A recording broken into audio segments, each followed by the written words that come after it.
We bottomed out on your Monday at 11 degrees, but then we doubled it up to 22, just 1 degree below average for this time of the year for that afternoon high, and slightly above average by 7 for that morning low.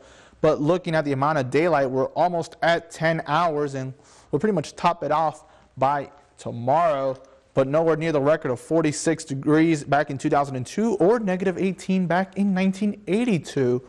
But for today, temperatures did rise a little bit more than they did yesterday, just slightly, but not by much. 27 in Munising, 33 in Escanaba, 24 in Marquette, 27 in Ontonagon, but those numbers are going to start going in reverse now as a cold front is making its way through, bringing in some of that Arctic and polar air, and that's really going to knock those temperatures down to below average for the next couple of days. Those winds right now out of the northwest at 3 in Ironwood, out of the east at 12 in Houghton, and more out of the northeast at 12 in Munising. But everyone, eventually by later on tonight, will see more of a northwesterly flow, and that's really going to continue to allow more and more of that chilly air to penetrate the region. But going into tonight, we're going to begin to see that snow also backing down as that disturbance pushes its way towards the northeast. For us, though, for tomorrow and Thursday, we're just going to continue to see chilly temperatures, but partly sunny skies as high pressure will quickly make its way through the Midwest. By the time we get towards your Friday, a quick moving clipper from the northwest will slide by, bringing snow for a good majority of the UP. But by Saturday and Sunday, it will be a completely different story. We'll finally begin to see a lot more sunshine, and that's actually going to last into next week as a stronger high pressure begins to really settle in and take control of the entire Midwest United States.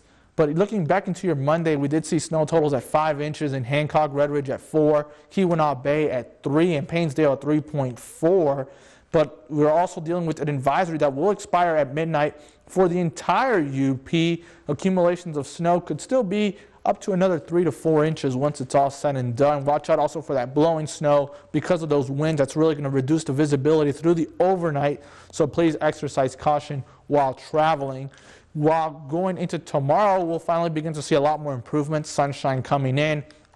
Any snow that we do begin to see by tomorrow or even Thursday will be in the form of lake effect snow. But really, it's just going to be a lot more frigid than it was the last couple of days, that's for sure. Most of the mild air will continue to be towards the eastern seaboard. A couple of showers possible into parts of the Ohio Valley. And when it comes to that storm that we're seeing right now, already making its way into the Canadian Maritimes and northern Maine. But overall, just a mixture of sun and clouds for both Wednesday and Thursday. Any snow that we do see will be very light in nature. And then by Friday, that's really when we begin to focus with this new system. You can see the clouds really increasing late Thursday into early Friday, and the snow really just begins to fall by then. We could also be dealing with a little bit of that mixed precipitation in the western UP, especially towards Ironwood and the parts of northern Wisconsin. So if you are traveling from east to west on Friday, you may want to keep that in mind that there's going to be more slippery roads the further west you go, especially with that transition from snow to freezing rain or sleet. But for tonight, falling temps, snow also coming to an end, 9 degrees, winds out of the northwest at 15 to 25 miles per hour. That's really going to make that wind chill feel below zero. So make sure to bundle up and dress up in as many layers as possible. And that's going to be the main takeaway for the next couple of days.